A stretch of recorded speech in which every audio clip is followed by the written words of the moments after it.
La cavitation est un phénomène physique impressionnant qui se produit lorsque la pression d'un liquide chute brusquement au point que celui-ci se vaporise localement, formant des bulles de vapeur. Contrairement à l'ébullition classique qui dépend de la température, la cavitation survient même avec de l'eau froide lorsque la pression devient suffisamment basse.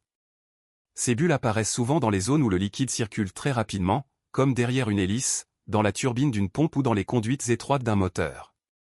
Une fois créées, les bulles de cavitation ne restent pas stables, elles sont transportées vers une zone où la pression remonte soudainement.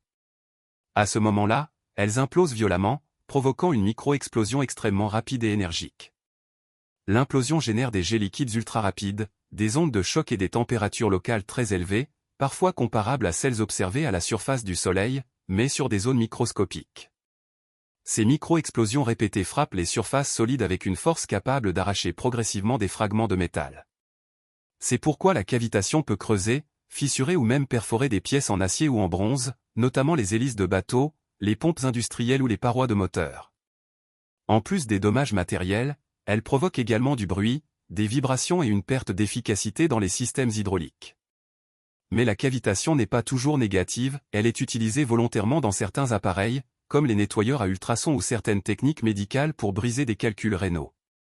Ainsi, la cavitation est à la fois un phénomène destructeur dans les machines et une technologie utile lorsqu'elle est correctement maîtrisée. En médecine, la cavitation est utilisée de manière contrôlée pour exploiter la puissance des micro-implosions afin de traiter certaines pathologies sans chirurgie invasive. Ce phénomène apparaît principalement grâce aux ultrasons, qui génèrent des bulles microscopiques dans les tissus ou les liquides du corps. Lorsqu'elles implosent, ces bulles produisent des forces mécaniques capables de fragmenter des structures dures, ce qui est particulièrement utile pour détruire les calculs rénaux dans une technique appelée lithotripsie extracorporelle.